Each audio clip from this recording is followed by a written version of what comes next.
श्री शिवाय नमस्तुभ्यम। प्रिय भक्तों, जैसा कि आप सभी भली भांति जानते हैं कि 23 नवंबर 2025 का पावन रविवार मार्गशीर्ष मास की शुक्ल तृतीया तिथि लेकर आ रहा है और इस तिथि का महत्व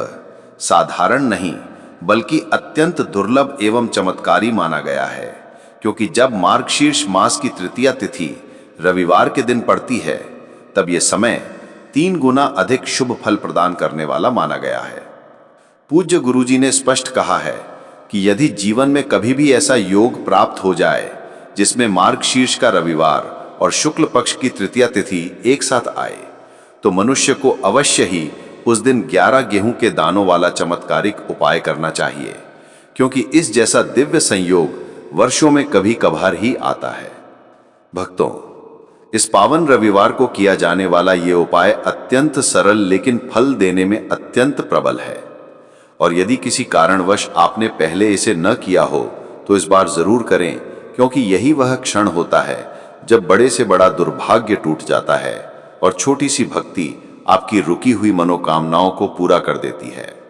बार बार देखा गया है कि बहुत से लोगों की इच्छाएं जो विशाल पूजा पाठ और अनुष्ठान के बाद भी पूरी नहीं होती, वही मार्गशीर्ष के रविवार को किए गए इस छोटे से उपाय से चमत्कारिक रूप से पूर्ण हो गई हैं और भक्तों ने स्वयं इसका फल अनुभव किया है। यदि आप भी चाहते हैं कि आपके जीवन में सुख समृद्धि, धन, सौभाग्य, व्यापार वृद्धि, पारिवारिक शांति और रुकी हुई मनोकामनाओं का मार्ग प्रशस्त हो, तो इस उपाय को करने से पहले इसकी विधि को ठीक से समझ लें और फिर पूरे विश्वास के साथ करें।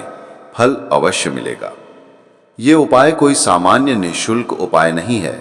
बल्कि पंडित जी ने इसे शिव महापुराण की कथा में स्वयं भगवान शिव की कृपा से प्रकट किया है और कहा है कि चाहे घर में किसी भी कारण से दुख, कर्ज, रुकावट, बीमारी, अड़चन, झगड़ा, व्यापार में नुकसान, शिक्षा में बाधा, विवाह रुकावट या ग्रह दोष क्यों न हो, पितृदोष, कालसर्प दोष, मंगल दोष या कोई भी अदृश्य कारण, इस उपाय के लिए आपको दोष खोजने की भी आवश्यकता नहीं है, क्योंकि ये उपाय स्वयं ही हर प्रकार के अवरोध को शांत कर देता है।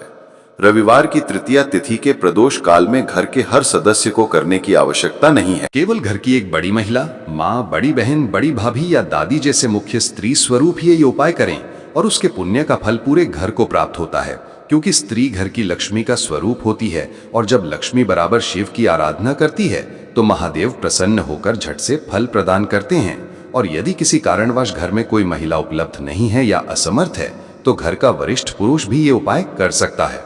अब विधि समझिए। तृतीया तिथि के दिन इसे शाम 6 से 7 बजे के बीच प्रदोष काल में करना सर्वश्रेष्ठ है, और यदि सुबह करना पड़े तो 8 से 11 बजे के मध्य भी कर सकते हैं। आपको केवल 11 अखंड गेहूं के दाने, 11 अखंड चावल के दाने, शुद्ध घर के जल से भरा तांबे का लोटा लेकर शिवलिंग के पास पहुंचना है और उत्तर दिशा की ओर मुख करके पहले 11 चावल के दानों को माता अशोक सुंदरी के स्थान पर अपना नाम और गोत्र बोलते हुए समर्पित करना है।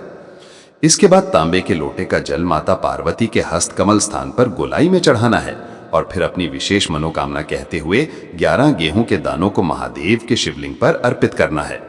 और ये अर्पण यदि तृतीया तिथि के प्रदोष काल में किया जाए तो महादेव अपने भक्त के विष को पी लेते हैं और उसकी सभी इच्छाओं को पूर्ण करते हैं।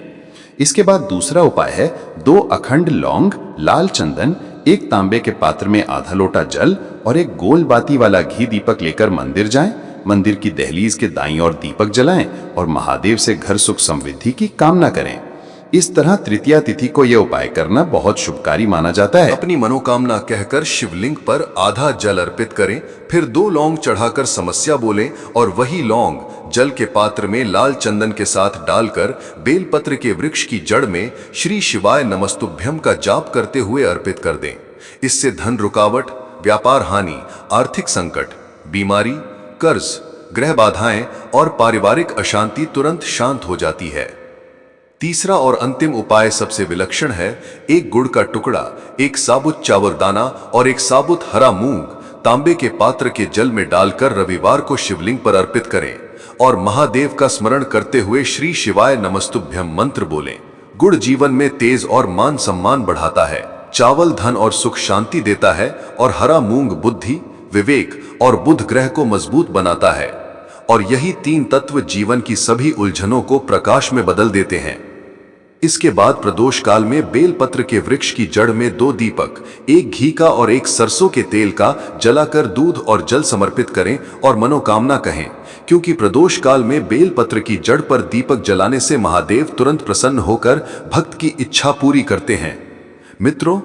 आज इस पावन अवसर पर बताए गए ये तीनों उपाय दिव्य हैं, प्रमाणित हैं, सरल हैं और हजारों भक्तों द्वारा सफल पाए गए हैं। आप इनमें से जो भी आपके लिए सहज हो वही करें और विश्वास रखें, महादेव कभी किसी सच्चे भक्त को खाली नहीं लौटाते। यदि उपाय को करने में किसी तरह का संदेह हो तो कमेंट में पूछें, और यदि महादेव के सच्चे भक्त हैं तो वीडियो को लाइक करें, चैनल को सब्सक्राइब करें और कमेंट में लिखें हर हर महादेव, ओम नमः शिवाय, जय भोलेनाथ।